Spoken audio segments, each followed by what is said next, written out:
Hey, Zoe, how are you? Good, good. How you doing? I'm good. I'm good. Thanks so much for having me on. Nah, that's okay. It's an absolute pleasure. Absolute pleasure. So yeah, I'll get into it shortly, right? But I just want to say, this idea of thinking positively is just something that a lot of people say they do or want to do, right? Hmm. And aspire to become positive people or just aspire to have a positive outlook on life, but it doesn't really work out for them. So later on, I'm going to get into maybe some tips and tricks that you may have for some people. And also we'll talk about your events. So any events that you have, right? Awesome. So first and Definitely. foremost, it's Michelle Falzon. Is it Falzon? Is that how I said? It sure is. Yeah. Excellent, excellent. And what's the background on that? Maltese. Oh, no way. That's Yeah. Have you ever pretty been? awesome. I Ever been haven't to been, but Malta? I have friends from Malta, and the interesting thing is, I actually thought that you look like a friend of mine from Malta, but Oh, she lives in Adelaide. really? Yeah, but she lives in Adelaide. Yeah, even crazier, she's a psychologist. No jokes. No way. Yeah, she's a There's there psychologist. Yeah, there are a few commonalities there, definitely. yeah. Now definitely. Talking about friends, if I were to ask your friends to describe Hmm. you, right, what would they say? Loyal, Mm. fun, dorky. Okay. Um, Definitely spontaneous. Yeah. And I do have an appreciation for a little bit of an adrenaline rush every now and then Oh, that okay. go hand in hand with that spontaneity. Yeah. What else? So when you say adrenaline rush, what are you talking about? Any specific activities in mind? Oh, look, not so much specific, other than it's more of like I've always wanted to do skydiving. I haven't yet done Mm, it. I wanted to do it for my birthday earlier this year, but I mm. definitely want to do that. Do I it, did. do it, do it. You gotta do Yeah, it. I know. Yeah. I've got to get on the Oh, skydiving for bandwagon with everybody sure. else. I've For definitely got to sure. do it. I wanted to do it earlier this year, but never got the chance. I've gone whitewater rafting. Oh, wow. Okay, that's Um, pretty awesome. yeah, that was pretty cool. Yeah, yeah, But yeah. look, I appreciate very much the that drive for something exciting that you've Yeah, never done before. You know that it's like a buzz, that yeah. electrified Oh, yeah, life force energy that you're like, yeah, let's do this. yeah, So definitely, it is something that I have not always had as yeah. a person, interestingly enough, but nevertheless, as I've Mm, developed, I think into the woman that I am today, it's something that I found a great appreciation for. wow, wow. Okay, so you're based in Melbourne, right? I am, yes. Okay. Now, just coming across your story, coming across, just some of the things that you've been involved with, online and events and whatnot. You just come across as a very beautiful soul, just both inside and out. So I guess my question is, why are you stuck in Melbourne? Why doesn't the rest of the world get to experience Michelle? Oh, that is a really beautiful compliment. Thank you so That's much. it's okay.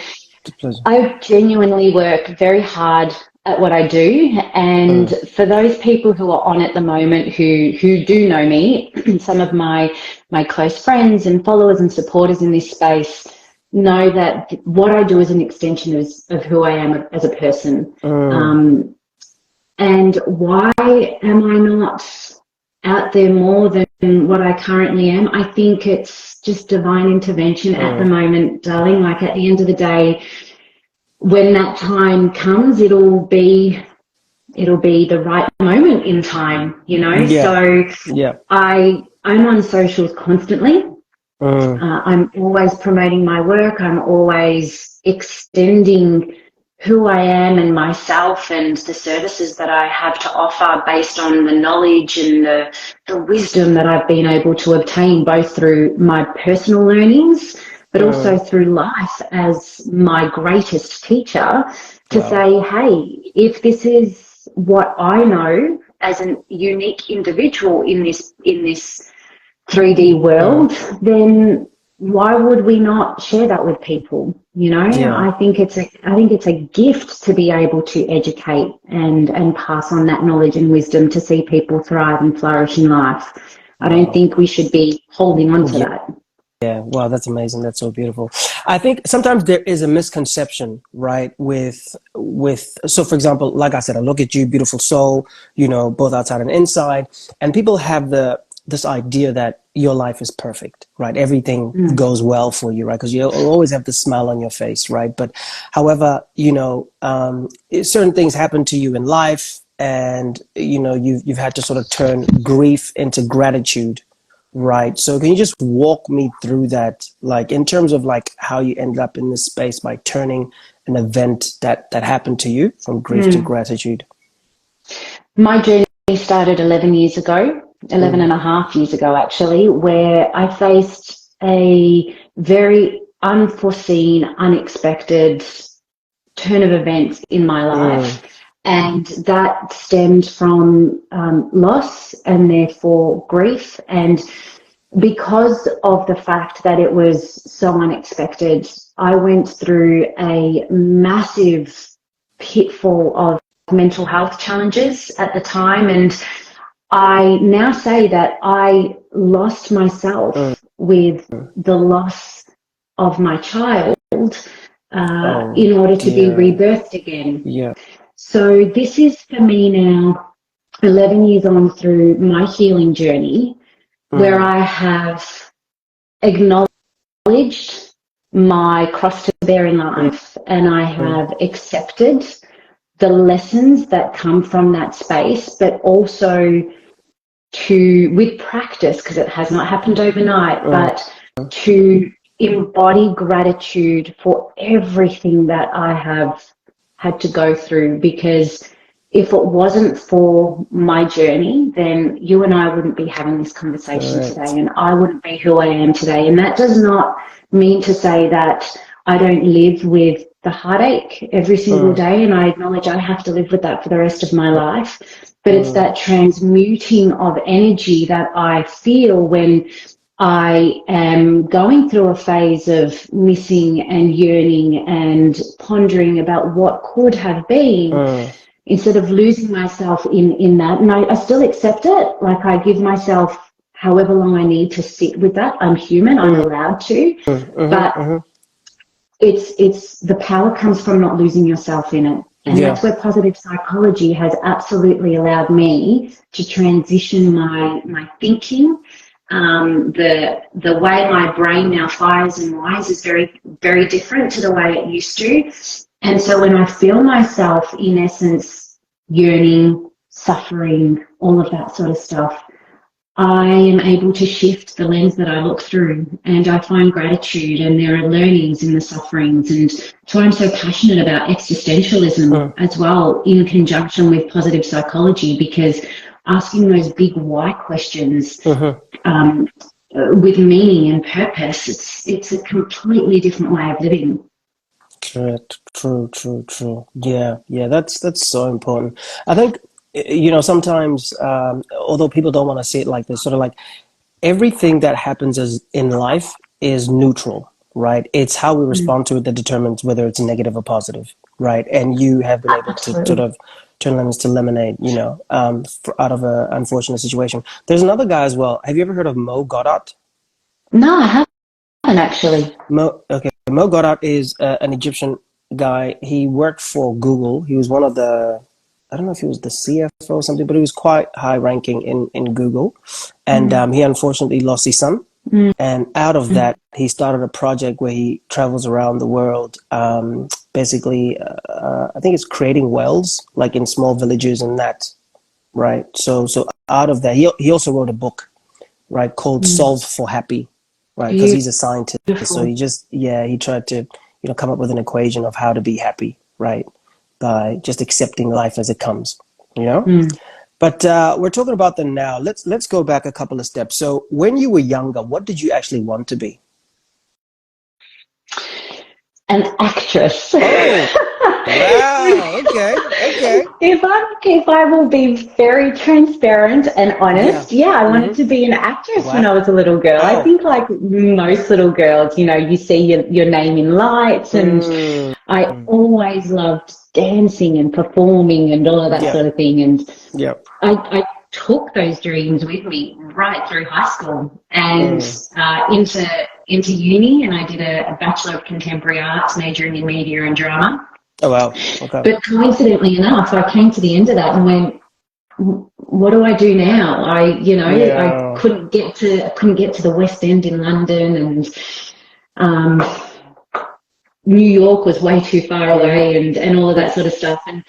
And so I sort of thought, well, I don't want to waste 3 years of my life in my first journey of higher education. I thought, what am I going to do with myself? Mm. So I traveled overseas a little bit, and I came back and I worked a little bit, and then I decided, moving forward, I would become a teacher because I Oh genuinely loved wow. helping people. So I did an extra Wow. year in my postgrad and became a high school teacher, and I did that for nearly 17 years. Wow. That's superb. Mm, Wow. That's yeah, excellent. That's so yeah, cool. and I loved it. It was super fun. I grew into the person that I am today because of education. As a career, it's seen all the transitions of my life from Mm. 24 to 40 now, and it's like, Yeah. wow, it's really served a beautiful foundation in my life. But I outgrew that space, and Mm. I Mm. now Okay. do what I do. And I'm Mm. blessed. Hmm. I feel very blessed to have journeyed the paths that I've walked, because they've led me to where I am today, and who knows where I'm going to be next. Mm. Mm. Wow. That's excellent. Yeah. What I'm hearing from what you're saying is that your approach to it has been you've been very comfortable being yourself. You've been very patient, but also very meticulous with where you go. And it actually reminds me of the saying about patience. It says, "Patience is a virtue. Possess it if you can. It's seldom in a woman, but never in a man." I don't know if you've Oh, ever heard of wow. that saying. Yeah. But speaking of No. virtue, what can you tell me about Doreen Virtue? Who is that? Ooh, how did you know? Have you read her books? No, I want you to tell. I want you to tell us. What do you know about Doreen Virtue? What can you tell us? Oh, wow. Okay. So, again, speaking very, very honestly here, Doreen Virtue's book, The Lightkeeper's Way, is the book that saved my life. And Wow. I say that with the utmost sincerity. It is a book here on my bookshelf. My very first book in the collection that you see, it was something that was gifted to me originally, preceding a kinesiology session to help me in my darkest days of my grief. Mm, And so it was gifted to me, and I got partway through this book and I decided to buy my own copy because I developed this profound, unspeakable connection to it. And I carried it everywhere with me. It wow. was like a blanket to a baby. So Mm, wherever I was, it was. mhm, And it just allowed me to tap into this incredible concept called spirituality, and learn to discern what was intrinsically right for me rather than continue to follow in the footsteps of society's expectations or the so-called matrix that this world is constructed with. I learned to follow my instinct and listen to my gut and mm, be true to myself. So the book really saved my life, and allowed wow. me to just expand my consciousness and awareness around what else is actually out there. Like, I was just touching the tip of the iceberg, Mm, and I found myself, in essence, free falling into the world of spirituality and existentialism. And these are all concepts that I only now know because of yeah. further developed research. But back Yeah. then, I had no idea. Mm, wow. Okay. It's interesting. So I've heard a lot of people that sort of get into the space. They usually start off with a book called Think and Grow Rich. Don't know if you've ever heard of that book, Mm. Think and Grow Rich. And early on you used a particular word that I was like, I remember this word from Think and Grow Rich, transmuting. You talk about transmuting energy. So so I take it you've read Think and Grow Rich? Actually, not long ago. It took me a long time to get to it, but I found it fascinating. It was really, really interesting to read that book, and it was a title that I suppose I never jumped into earlier on because I never felt really drawn to it. And truthfully, I don't know why I decided to read it not so long ago either, but I genuinely enjoyed it. Yeah, it is a really good book. So sort of like, you know how yours was Doreen Virtue, like Keep His Way. In my life, it was Think and Grow Rich, which was gifted to me as well. So it's very interesting. Yeah, it's very interesting. Cool. What other authors? Yeah, because I'm looking behind you, and I'm so envious of the library that you have back there. So what other authors do you have there within the positive mentality or yeah? I am a huge fan of Joe Dispenza. Okay. I have many of his books behind me as well, and the likes of Bruce Lipton too. He's a brilliant person in the space of epigenetics and neurological change and so forth. But moving away, I suppose, from that scientific aspect a little bit, one of my most cherished books behind me is by a beautiful woman by the name of Edith Edgar. She's a psychologist. Okay. Yeah, but I think more so her story is so powerful. So she's a Holocaust survivor. And one of my most favorite books is called The Gift, 12 Life Lessons. So if any of our viewers are wanting a good read for the summer holidays, I highly recommend The Gift by Dr. Edith Edgar.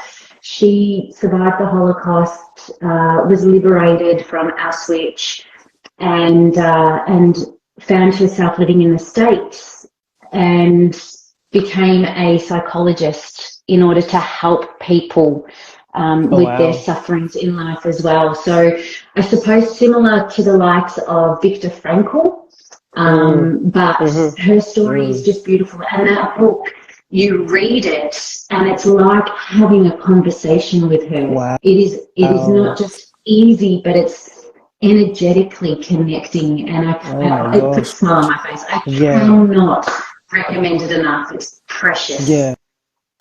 Wow, that is so profound. That is so profound. So do you have any books of your own? Are you an author? Or do you want to be in future?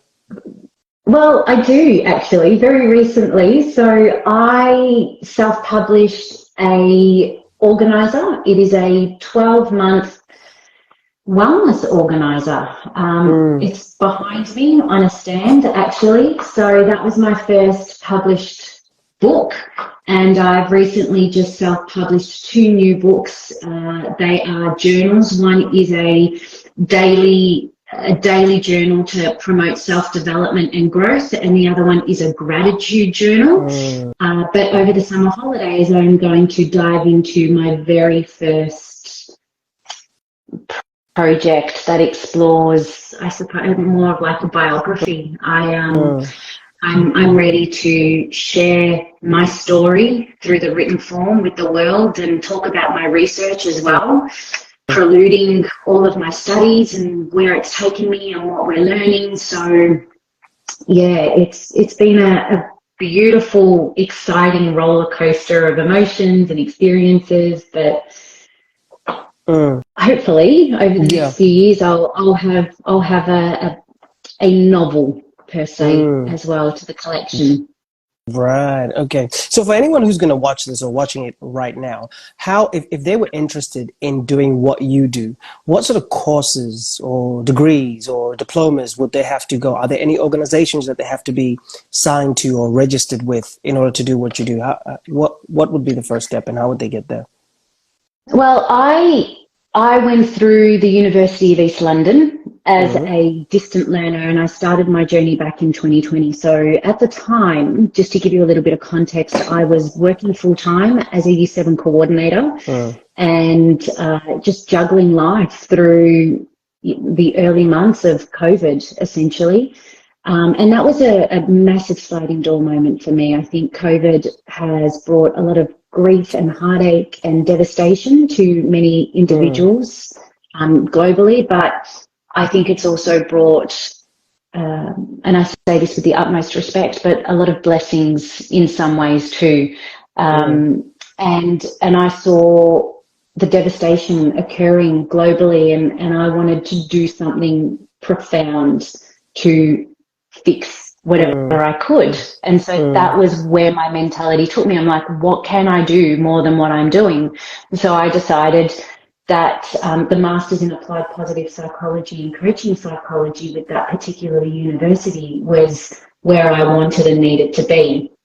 And so I went in as a part-time student and transitioned through that educational pathway for the next 2 years. And it was amazing. It was super stressful, I'm not going to lie, for so many reasons. And one of those reasons was because it was on the other side of the world. So you're dealing with time difference and everything else.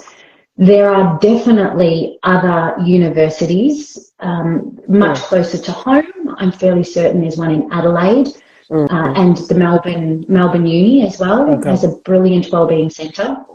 But for me, it was the double sword approach, because I'm not just a positive psychologist, but I'm also qualified in coaching psychology. Oh wow! Okay. So I have the coaching with the science background as well. But yeah, the University of Pennsylvania, they run an incredible Science of Happiness course with a brilliant man by the name of Tal Ben-Shahar. But highly recommend UEL and the Masters of Applied Positive Psych and Coaching Psych if anybody in this space is interested. Yeah. And it's well worth the research. And you will know, you will know what calls you and what doesn't. So I spent many months exploring different universities. Yeah. And UEL is what I felt attached to. Wow. Okay. That's pretty cool. I once heard this phenomenal woman online describe life as a beautiful, chaotic mess. Any idea what that means?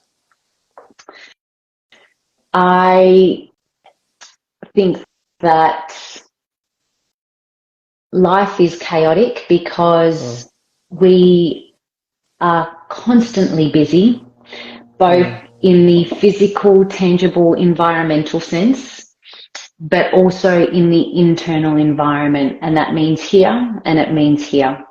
But we are blessed with the beauty of experiencing it. So I truly believe that if we learn to dig deep with an essence of gratitude, which is a very powerful positive psychology intervention that has enormous scientific evidence backing that intervention, then we learn to appreciate within the chaos both the beauty and the suffering. Both of them, as two separate entities, have so much to offer us in terms of learnings. It's how we choose to slow down and experience the stillness within the chaos, because it's possible, and that's where the power of meditation comes into play.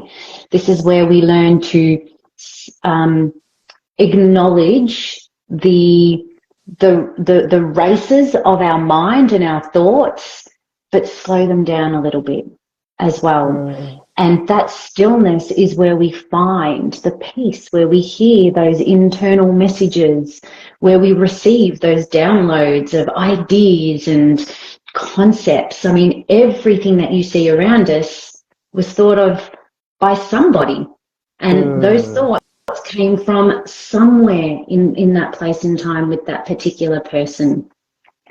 And they took a leap of faith and they created it, or they spoke about it, or they wrote about it, and they shared it with the world until it came to life. You know, so it's pretty cool. I love referring to the concept that we do live in a beautiful, chaotic mess of life, but it's a beautiful mess if that's how you choose to look at it. Right. Okay. And can you tell me what on earth is a vagus nerve? Oh, so the vagus nerve is a large nerve that runs through our bodies. Mm-hmm. And when I'm running professional development in this space and it comes into conversation, I often refer to it as like the reset button on an electronic device. Okay. So when our laptops or our iPads or our phones or our watches, whatever, freezes, we often hold down a particular button and we turn it off, shut it down for a minute or two, or we hit the reset. So the vagus nerve, metaphorically speaking, is that reset button. Now, on a practical point of view, in order for us to reset our nervous system, we take a deep breath in through the nose, hold it for 3 seconds, and out through the mouth, and we physically reset our nervous system. Now, when we practice this, people will legitimately go, oh my gosh, yeah, my shoulders just lowered a couple of inches and my entire body just sank a little bit heavier into my chair. I'm like, yeah, how cool is it? Do it one more time and see if you get even more relief. Yeah. And people will do that. And you just see the weight being lifted off. It's like their facial expression completely changes and they smile because of that sense of calm.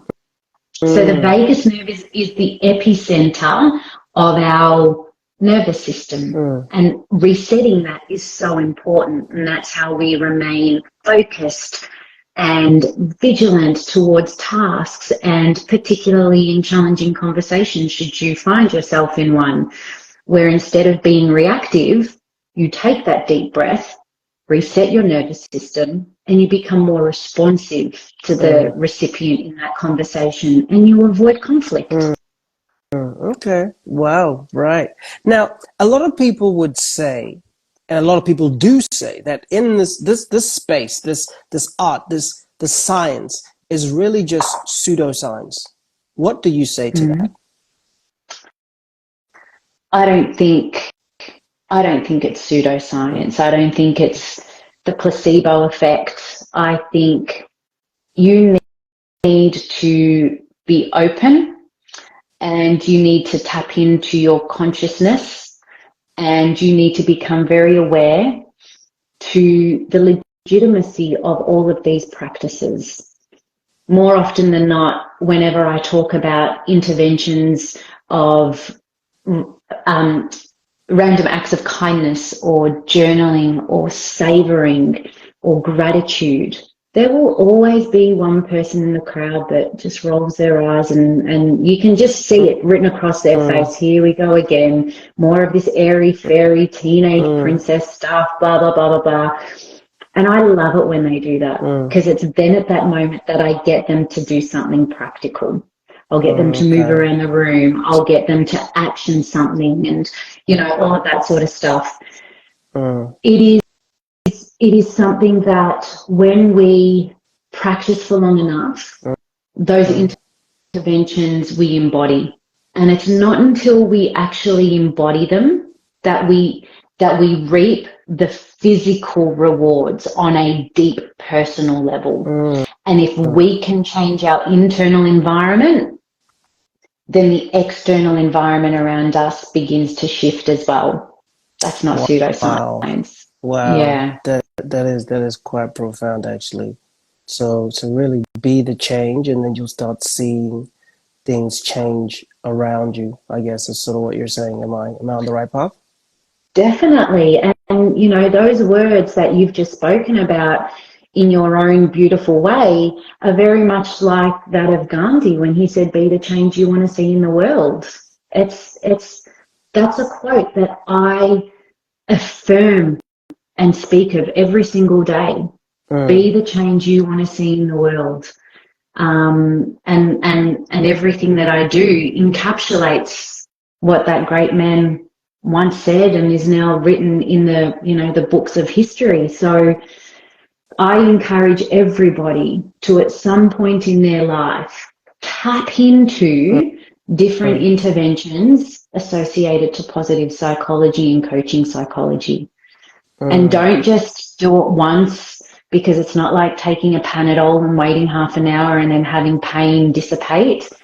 you need to practice for a minimum of 7 days. Actually, the science, here's a fun fact for you from the great Joe Dispenza, that the latest science associated to meditation is that if you practice for 7 days consecutively for a minimum of, now I'm going to say 10 to 20 minutes because my memory is failing me here, but somewhere between that vicinity of a time frame, for 7 days straight, they are able to see significant changes in the molecular structure of our blood cells. Wow. So, oh my gosh. yeah. So what that tells us is that meditation has the power to heal us.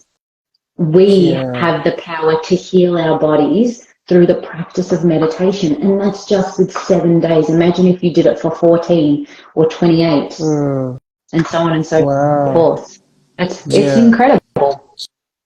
Yeah, it sounds incredible. So as someone, I've sort of dabbled sort of like being in this space, right? And so originally I'm from South Africa, right? So what I'll do is every year I'll go to South Africa and I'll sort of like give, inspirational, motivational speeches to schools, right? Usually I do that in my city, like where I was born, right? And I always have people, sort of coming to me, hey, I've got this problem, that problem, what should I do? That type of thing. And, I always have people say, oh, you're pretty good at this. And I'll tell you where I'm going with this, right? I sort of, if you don't mind, and hopefully you won't invoice me, I sort of want to see you in action, right? And so I'm going to share something personal about myself, right? So there was a negative event that happened in my life. It had to do with grief as well, right? For some reason, I decided to buy a pack of smokes, right? And I'm not a smoker, right?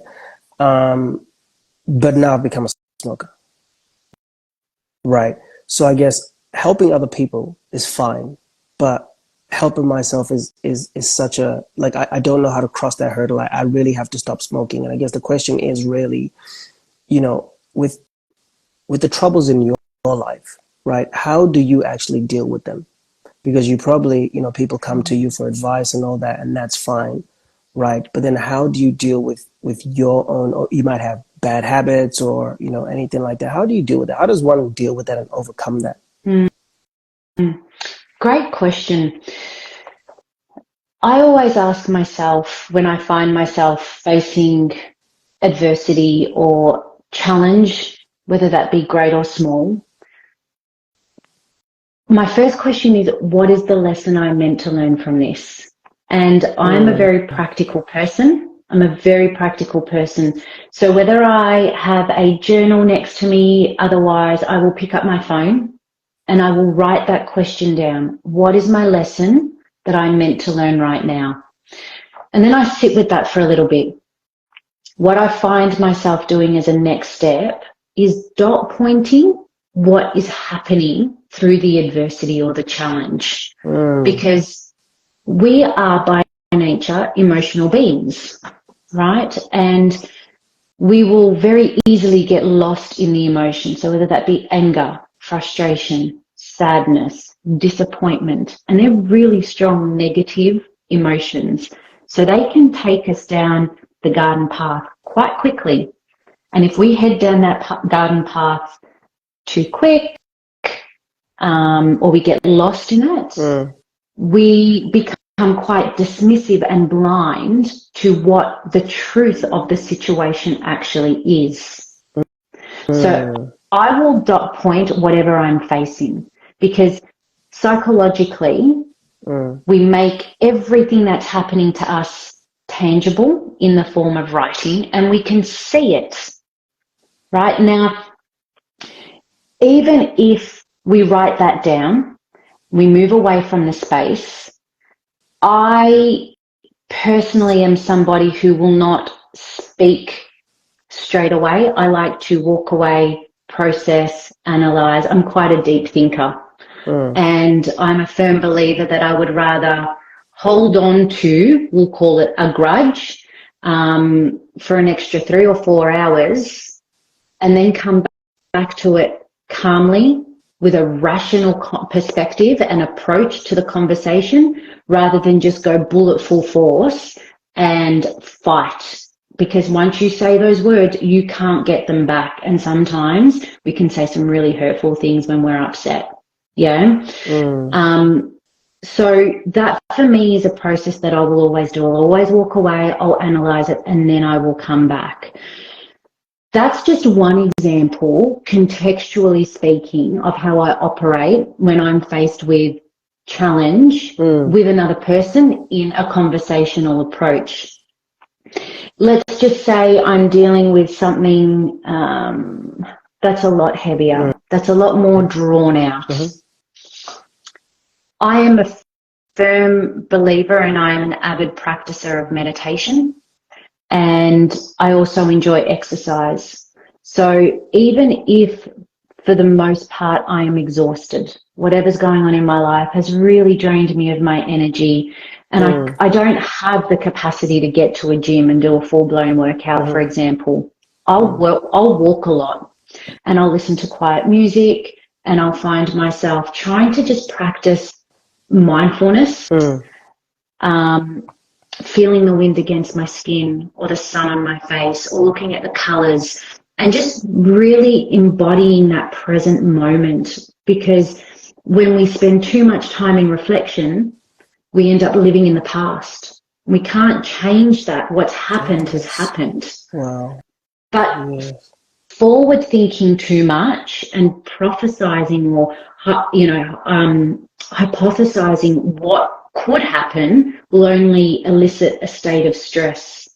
So it's no point living too far in the future, and it's no point spending too much time in the past, because we've done it and we're not there yet. All we've got is right now. So how do we become the best versions of ourselves in order to take the next step? So I then ask myself, well, what's my best hope for the outcome I need to overcome this challenge or this adversity? What's my best hope for this?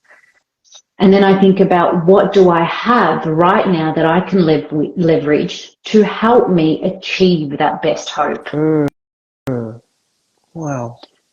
Life doesn't always give us the opportunity of being a little bit more slow paced and processed, if that makes sense. Sometimes we're faced with something immense and you've got to think quick, act fast, so on and so forth.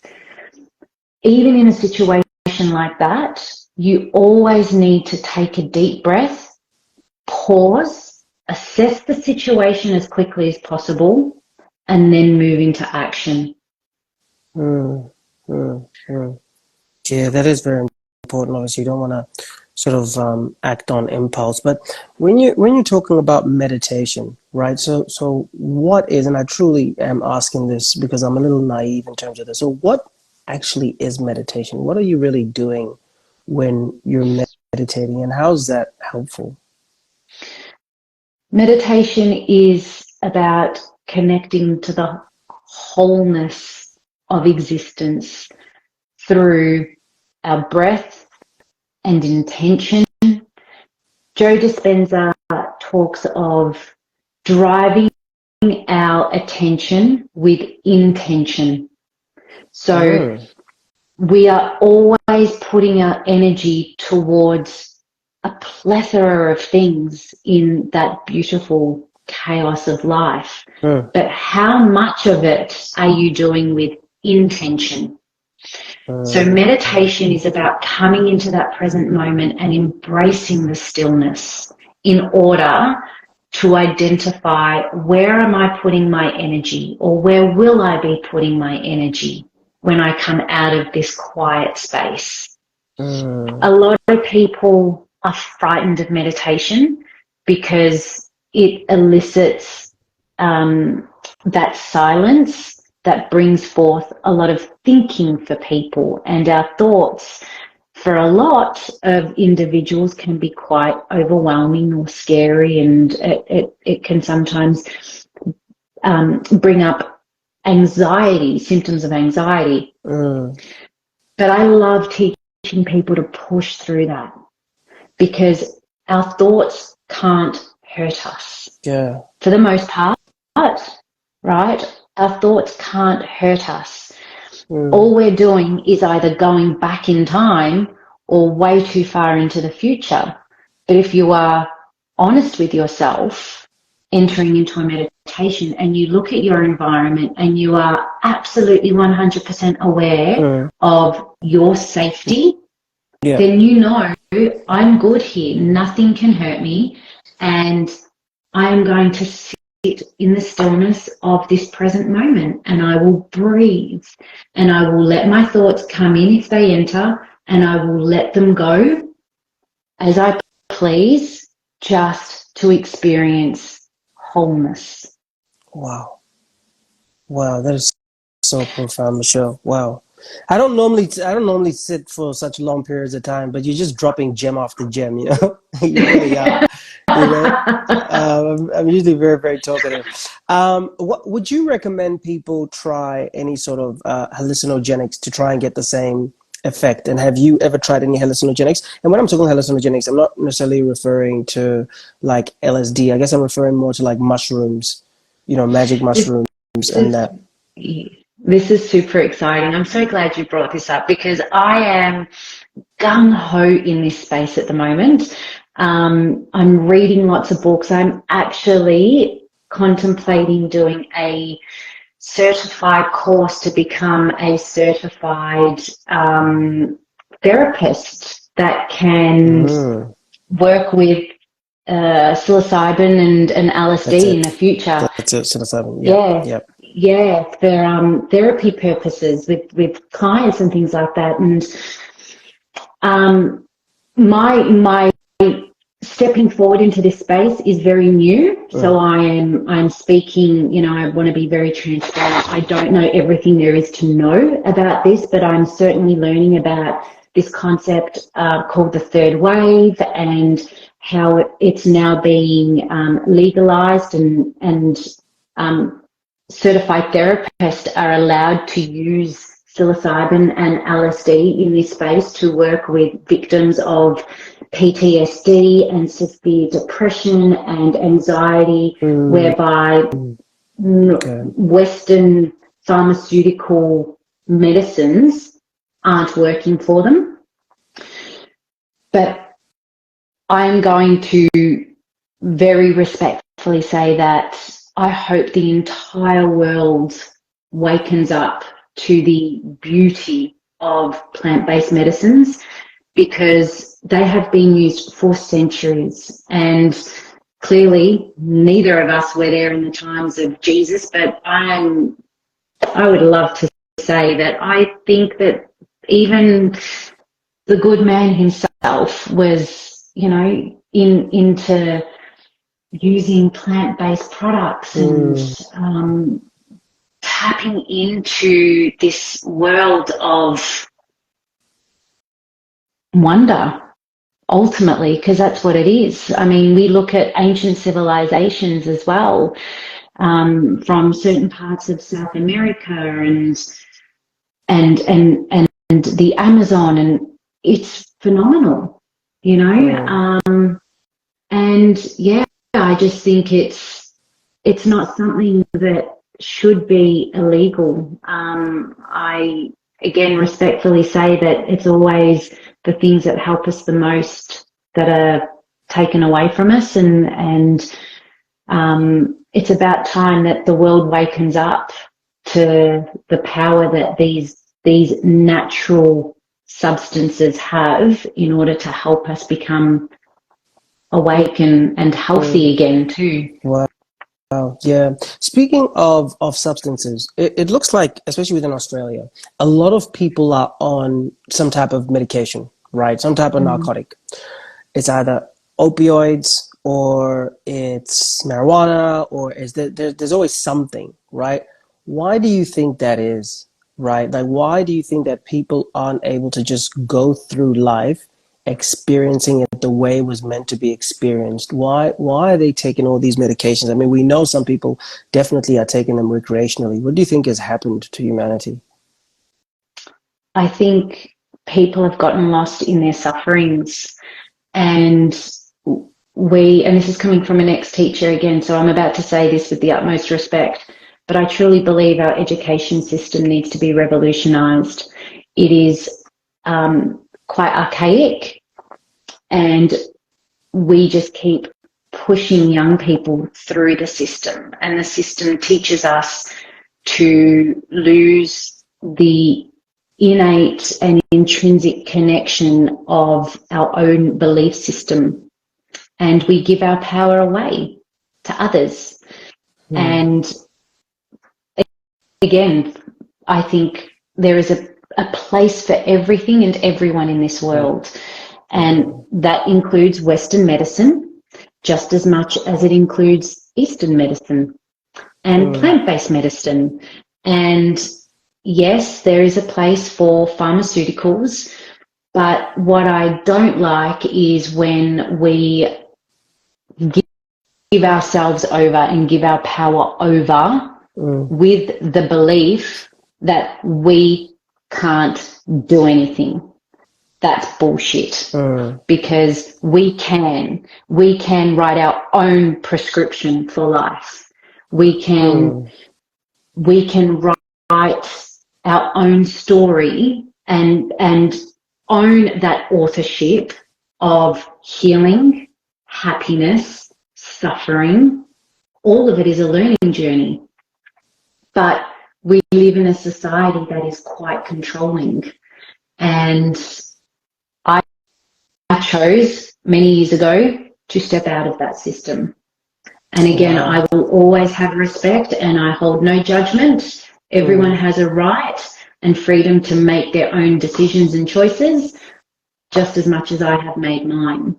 But I have watched people very close to me die in Western medicine because they handed over their power. And I have also seen radical remission and healing through, I'll call it Eastern practices of meditation and mindfulness, and creating an external environment that is conducive to calm and relaxation, which then flows into our internal environment as well. And that person is still here with us today when they left a hospital bed with nothing but palliative care pamphlets and was told they have only weeks to live, you know. So it's incredible and especially with COVID. Sorry, I'm going to track that off a little bit. But it's all good. Even with COVID, that was a scary time, particularly in that first 12 to 24 months for a lot of people. And it divided a lot of society. And it created angst and anger and fear. And I chose not to live my life in that space of fear. I detached from it. I stopped watching the news. I didn't want to know anything. I mean, to begin with, you're like, oh my God, what's happening? I got to know. Like, it's that learning part. But I was lucky enough to recognize that I'm losing myself in this, and I'm not going to succumb to fear-based conversations when I don't have first-hand evidence to base any decisions on. And so I pulled away and I went back to my natural state of existence, like for every person in humanity, is love. But you've got to know how to detach. You've got to give yourself permission to not be a sheep, you know, and it's okay to stand out. It's okay to speak freely as long as you say it in a very dignified, respectful, kind way. Whoever chooses to take offense to that is entirely up to them, but I will not conform to the expectations of society anymore. I'm living my life my way, and I'm living in love, and I don't live in fear. Wow. Okay. Wow. Speaking of society, there's been this massive shift, right? Especially after COVID, with how people make a living and the types of things that we have access to online, right? I mean, if someone is looking for, you know, pornography, there's a lot of it online. If you're looking for, it's just pretty much anything is on there, right? Someone wants to get into it, there's OnlyFans. There's so much. Do you think that this could potentially have a negative effect on us as a whole, or do you just see it as just being, you know, just part of the development of us as a people, and, you know, it'll change over time? What do you think about that? Like, we've just become so overly sexualized. You know, I don't know whether or not you've noticed that, just online, just everywhere. You know, where do you think that's headed, and why is that happening? I think it's really disappointing, and I find it fascinating because the reality is, to second what you've just said, is that sex sells. And again, I'll say this in the utmost respectful way, but quite potentially, for the most part, maybe because you mentioned it earlier on in our discussion, you know, you said, how come, for those people who have just joined, how come you're not global yet? How come what you're doing is not really publicly out there? You know, the Mel Robbins of the world, or the Brene Browns and all that sort of stuff. And if that's meant to be, it'll happen. But I don't put myself onto my social media pages in any sexualized context. And I think from a female's perspective, that's a really hard market to be in, when you're holding yourself respectfully, and you're not out there exposing or insinuating and all of that sort of stuff. I do what I do because I have knowledge and intellect that I would like to impart with people. But we are driven in this world to be drawn to that sexualized fantasy world, and none of it is real. And a lot of people get sucked into that space because of unhealed trauma and wounds that they're choosing to not spend time healing. A lot of them are childhood wounds, you know, and we go through life having pushed and suppressed all of those wounds deep down so far into Pandora's box that then as adults we start engaging in these acts, I will call them, that do not serve our soul purposefully or well. And they are very addictive. You know, just like nicotine is addictive, just like heroin is addictive, just like sugar is addictive, sex is addictive. It is that quick dopamine hit, and everybody wants it. Everybody wants that right now, you know. But there's a concept called the hedonic treadmill, and that hedonic treadmill speaks about short-term happiness. So like, you go out and you see the newest cars, like you see this gorgeous Beamer or Tesla or Jeep or whatever it is that tickles your fancy, and you're like, I want that, and you think that's going to make you the happiest person on earth. And let's just say, you know, luck falls on your lap and you're able to afford it, and you go out and you get those fancy wheels. How long is it brand new for? You know, you drove it around and you're going to clock up Ks. One day it's going to rain, it's going to get dirty, you're going to have to wash it, you're going to come in with mud on your shoes, it's going to need a clean inside, and it's not so new anymore, it's not so shiny. So that happiness that you thought was going to be everlasting dulls, just like the product. And so that concept of hedonic happiness, or the hedonic treadmill, is very much materialistic. Whereas what we want to really find ourselves doing is short bursts of happiness, almost like a drip feed effect. Yeah. And it's, you know, it's that sustainability towards inner happiness. And you get that through what I like to call the simple things in life. going for a walk and stopping at a random house because you see a beautiful flourishing rose bush and you go, God, that looks gorgeous. And you actually stop and you admire it and you smell it. Or you'll get out of the car on a cold winter's day, but the sun is out and you just stop and you go, oh, that sun is so warming on my skin. You know, like that's the drip feed. That's what we need to intravenously, metaphorically speaking, have running through our veins. That changes us as people.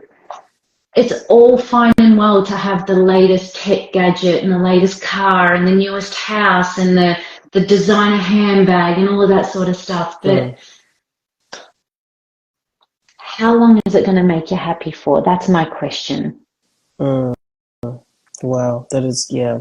I think, but the thing is, though, right, like everyone wants to find out for themselves, right? Everyone wants to find out for themselves, right? And it's just like I've said this once before on our lives, right? There was a particular car that I wanted, right? A particular Mercedes, right? And then after I bought it, there was definitely a lot of happiness for a while.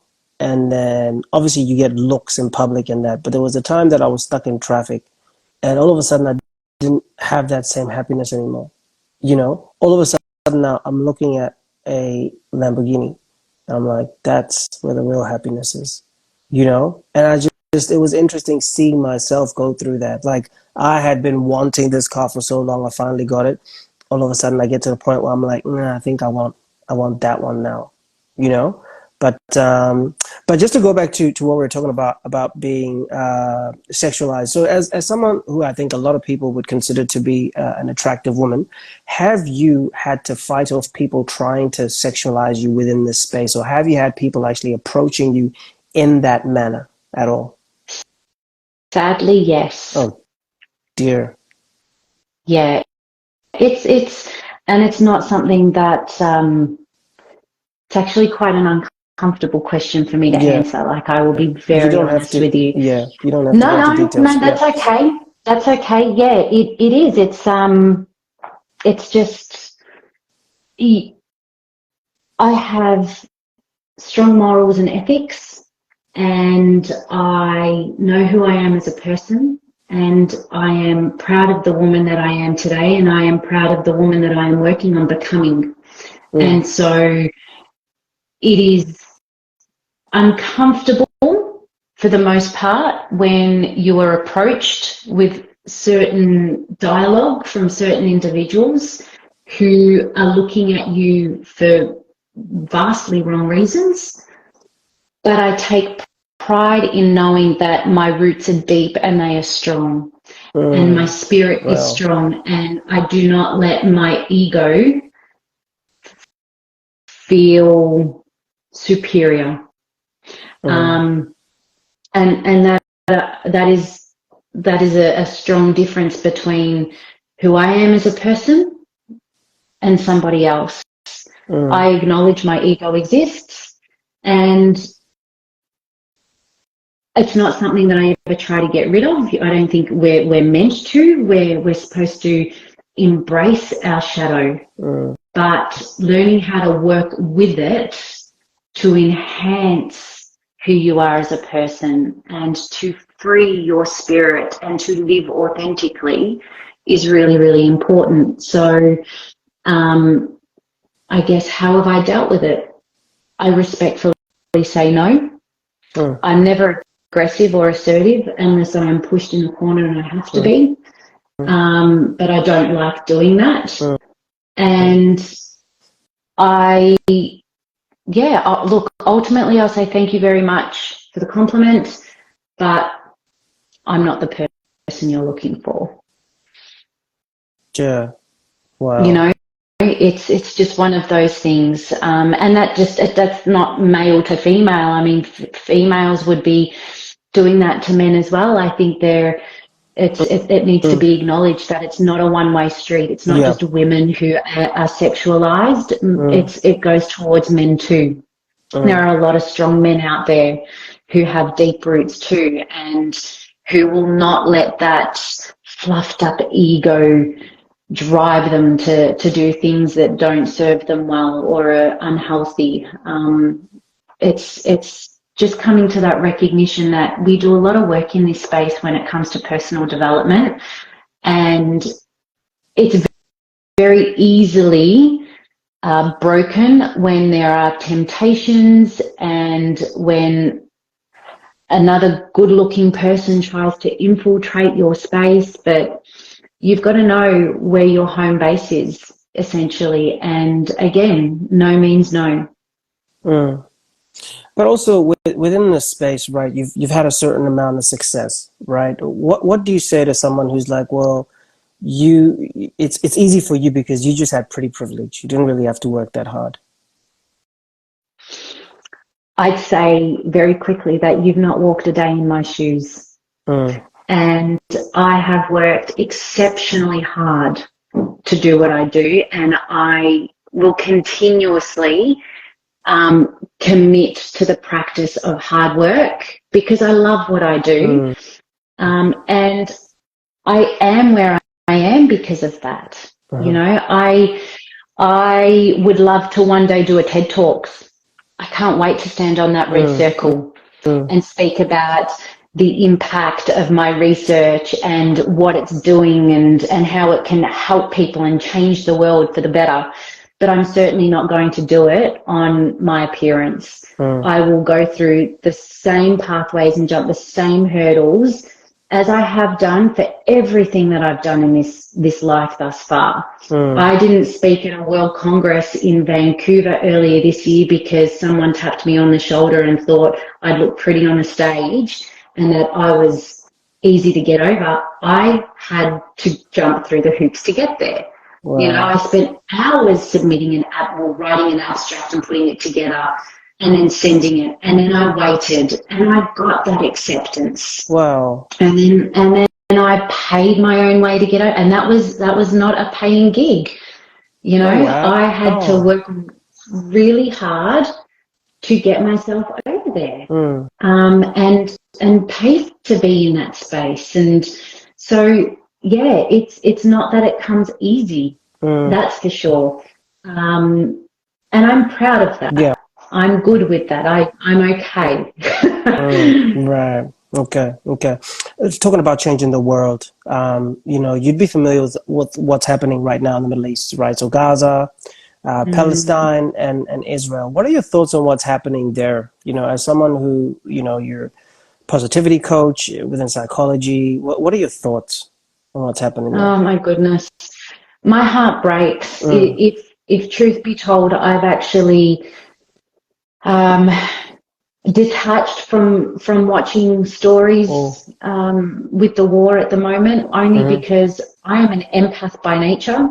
So I get affected very easily with things like this. And, you know, when it first started, a little over a month ago, my first thought was, what can I do to help? What is it that I can contribute to support these people?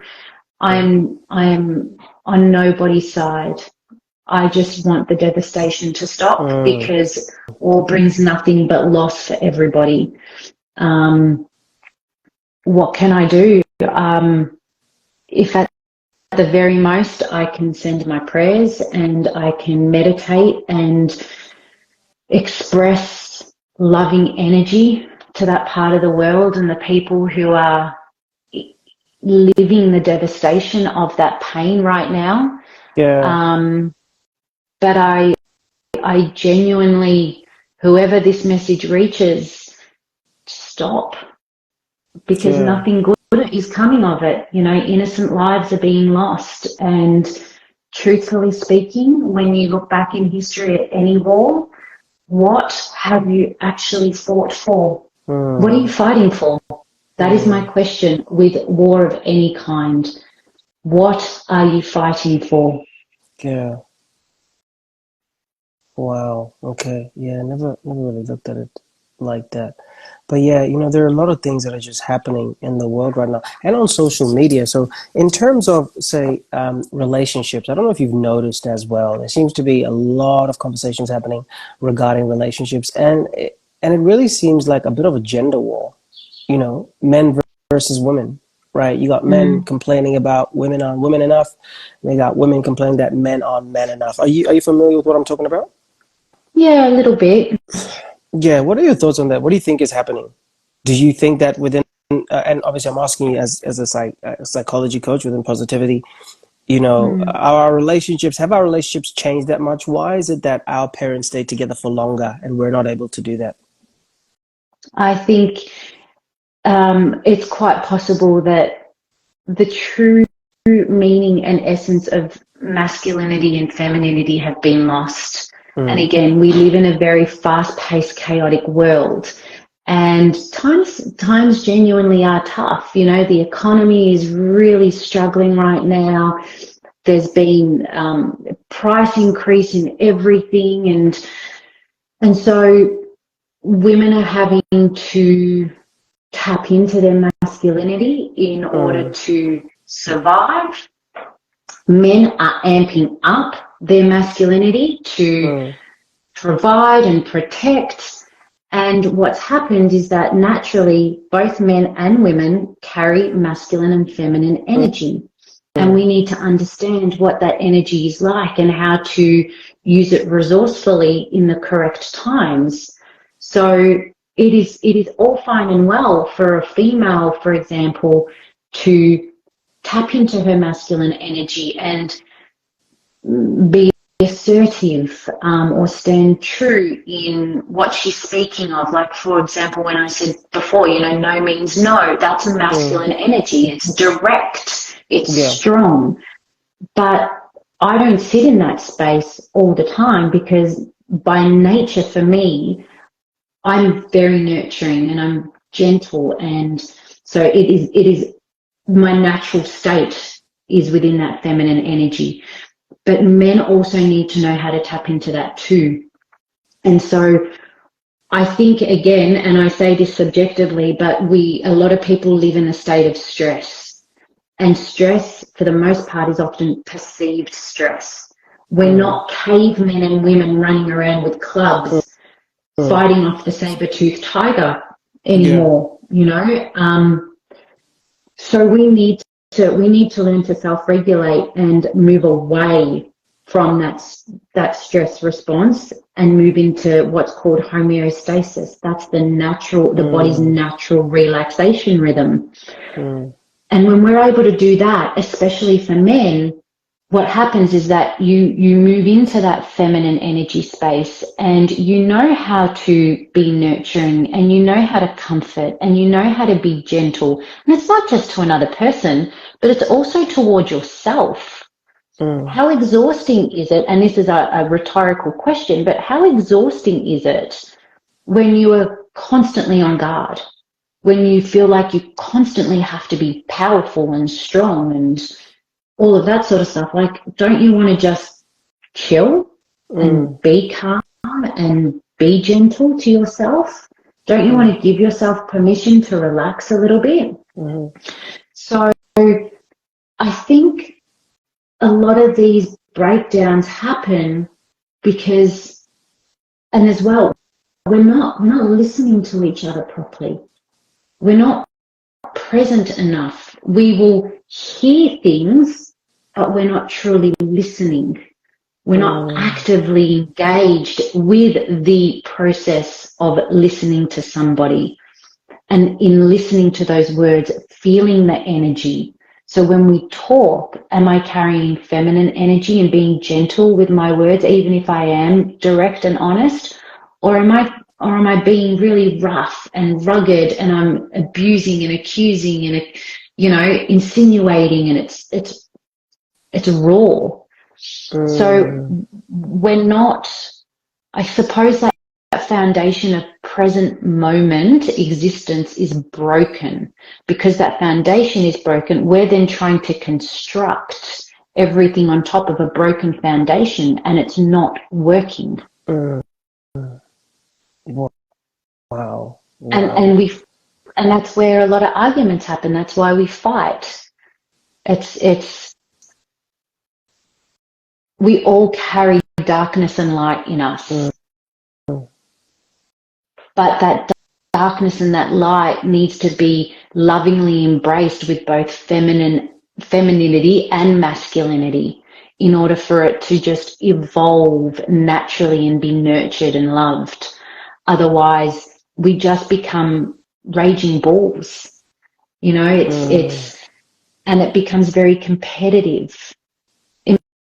Imagine if the competitiveness of a lot of different parts of existence stopped, and we were just genuinely giving and kind and loving and receiving and accepting and acknowledging and so on and so forth.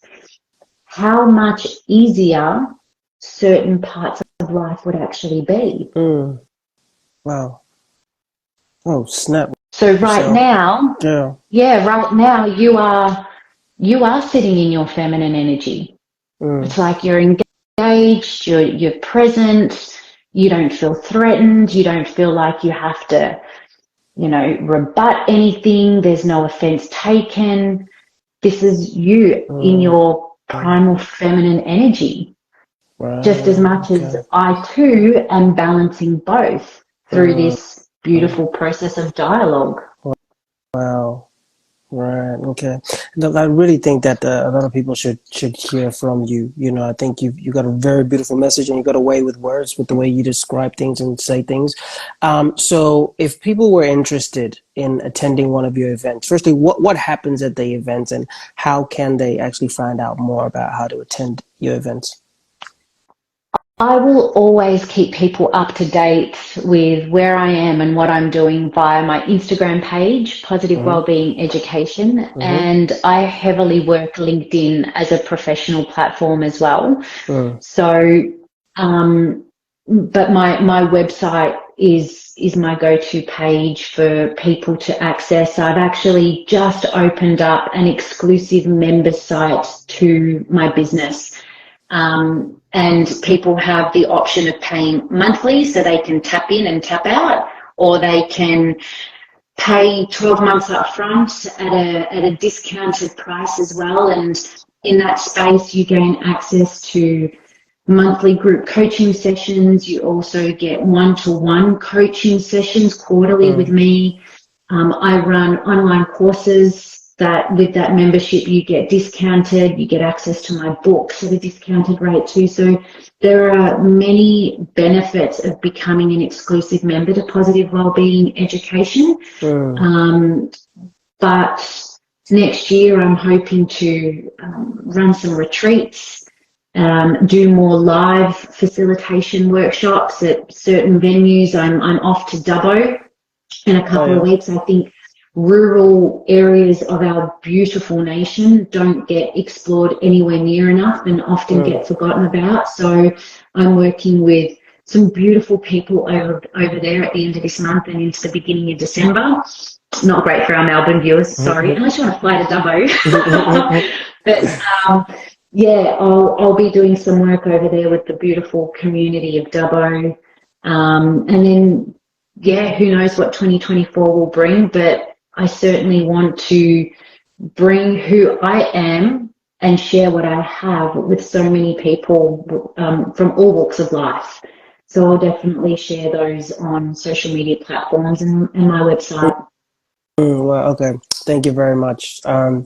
This next question, God forbid that this happens. Firstly, are you a believer? I am. Are you Christian as well? Yes, okay. I am. All right, cool. All right, same. So, I remember. So I've been skydiving, right? And just before you go skydiving, they pull out a video camera, right? And they say, "Do you have any last words for friends and family?" That's what they say. They say, "Do you have any last words for friends and family? You're about to go skydiving," right? And the idea behind that is obviously if something goes wrong, those were your final words, right? So God forbid it's the day that you're about to go skydiving, and they put the camera in your face, and they say, "Michelle, what are your final words to friends and family?" What do you say?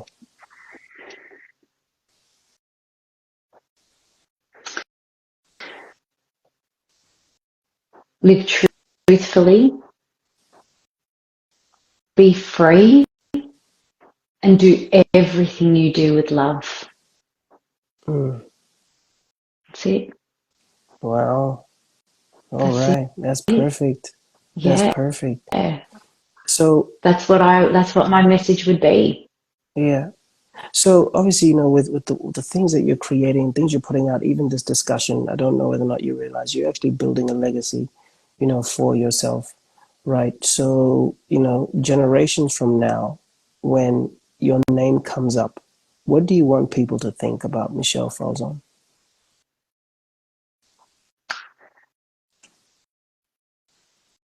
I want them to think that positivity and happiness and love and all great things are possible. We have the gift of life that at any moment in time can be stripped away. And there are so many incredible people who aren't blessed with being in this present moment like you and I and all of these beautiful souls are here in this space with us, or will be watching it back at a later time. So I genuinely want people to know that all great things are possible. I lived in darkness for a long time and I danced with the devil himself. But instead of fighting, I learnt to dance. And I think that was the greatest gift that I learned in my darkest days. Acknowledge, accept, dance with everything life gives you, have appreciation and love. Because should my day end tonight, tomorrow, next week, I don't want people to be sad that I'm not here. I want people to continue growing what I'm attempting to grow. I want people to keep building and learning on the things that I am sharing and hopefully creating myself through my research. And I don't need my name in lights. I just want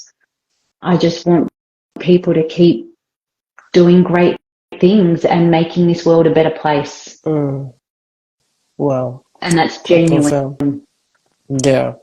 So I'll share something personal about me for a second, and I'm going to create a scenario for you, right? So years ago, probably almost about a decade, I was going through some very dark times, right? And I considered actually taking my own life, right, by jumping out.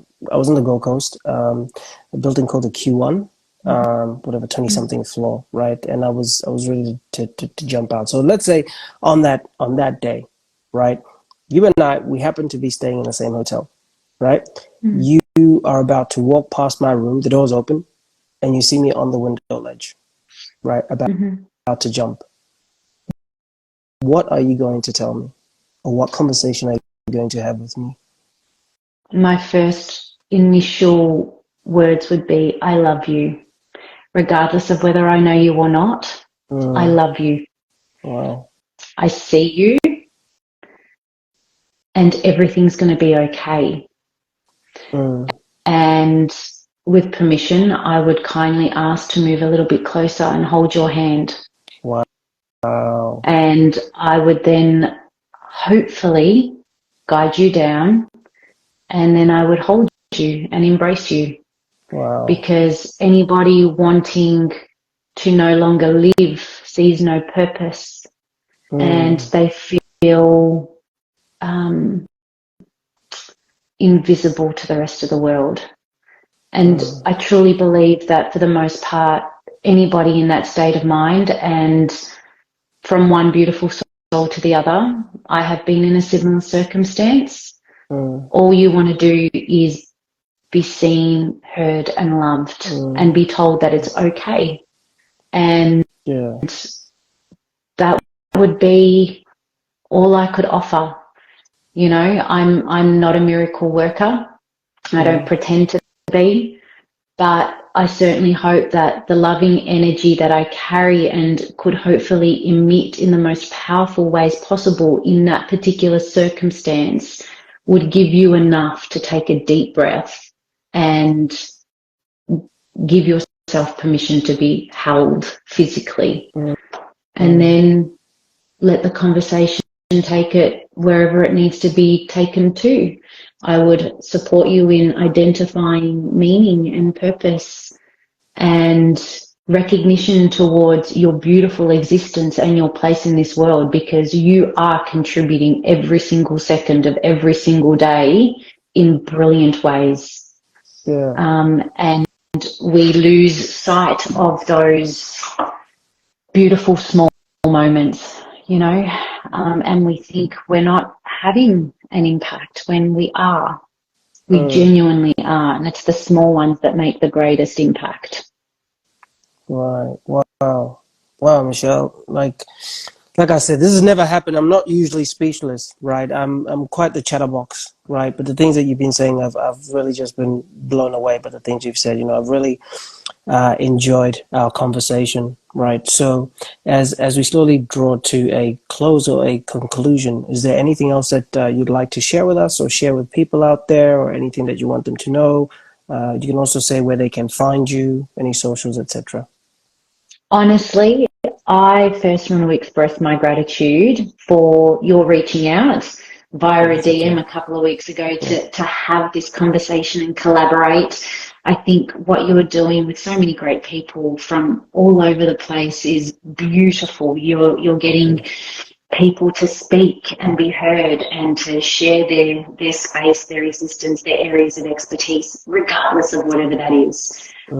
So you holding this container is leaving a legacy as well. And I want to say thank you so much for seeing what you see in me and saying, hey, let's have a chat. So yeah, whatever comes from here is just another blessing. This won't be the last conversation you and I have.